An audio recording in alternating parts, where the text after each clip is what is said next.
tayari uone kama utapigwa tena. Na nimeona tukiwa naye pale bunge akitoa ile ukali ya Wakisii mpaka apate haki ya wamama wa Kikisii, na kwa hivyo nami akawa rafiki yangu, na mmeona ni rafiki wa Kenya mzima. Ndio tuko hapa leo sisi wote, wamama wote karibu kaunti zote ndani ya Kenya tuko hapa siku hili ya leo, pamoja na wale wa constituency.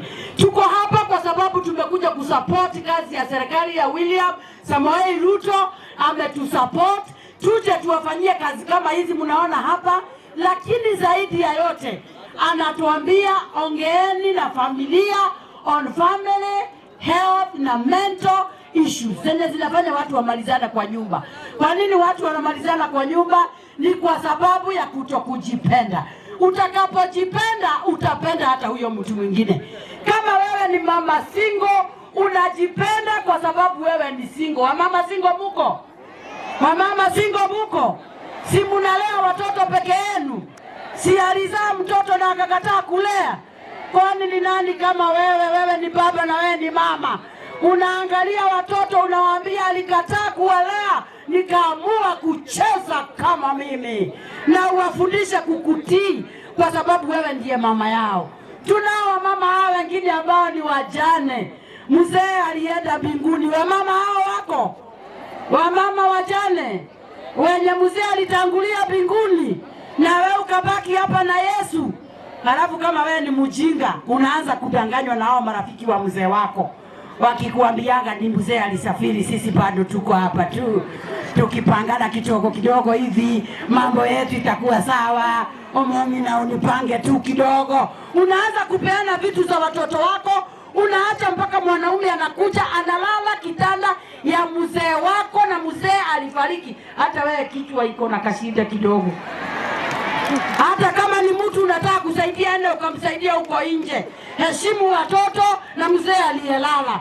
Hao wanaume mwambie apange nyumba huko nje, aache kutusumbua na kuharibu heshima ya aliyelala.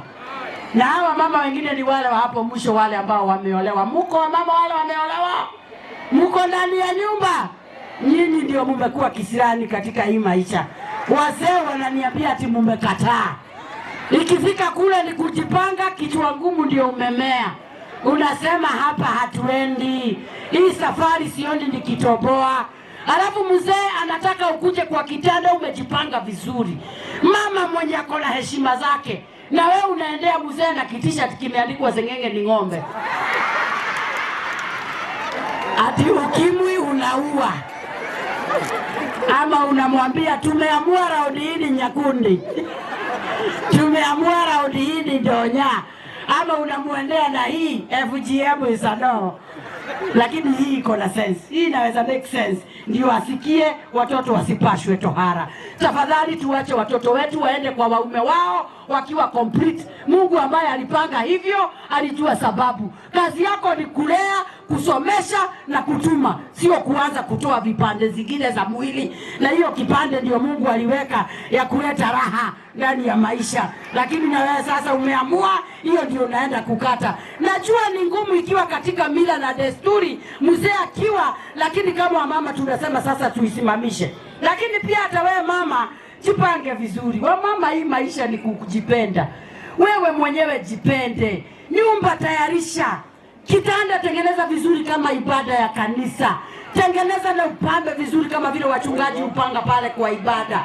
Toa hizo manguo umehang huko juu kwa mawaya, mpaka ukilala usiku unaona ni kama kuna watu wanachuka. Wewe kunja nguo, weka hapa chini, zikae chini.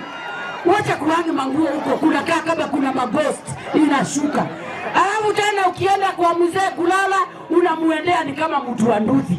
Uko na kofia, uko na trouser, uko na t-shirt inasema ukimwi unaua, uko na kitroza umefunga hapa mbele, na mzee anakuangalia mpaka anakuuliza. Mpaka kuna mwingine juzi walitoka nje, wezi walikuja kwa compound yao. Wakati walitoka nje, mmoja aliongea na mama venye alikuwa amejivaa, akamuuliza soja wamepitia wapi? Yani mpaka unaona kama wewe ni soja na umetoka kulala na mume wako. Wewe ni mtu hauna plan. Ikifika ni wakati huo wa ibada, wewe tulia. tafadhali wacha mzee aendeshe ibada. Ukimaliza worship